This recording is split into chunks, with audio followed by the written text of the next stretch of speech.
ரோட்டிலே சோடி என்று வந்தவளே நூல் புடவையில் ஒளிஞ்சுக்கிட்டு நினைச்ச தாளம் போடணுமே.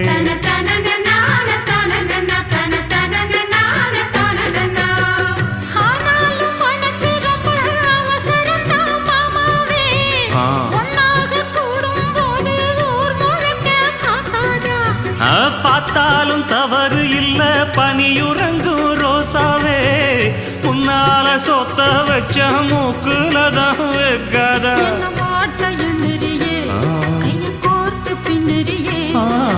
பாட்ட பாடி பல விதமா சேட்ட பண்ணுறியே.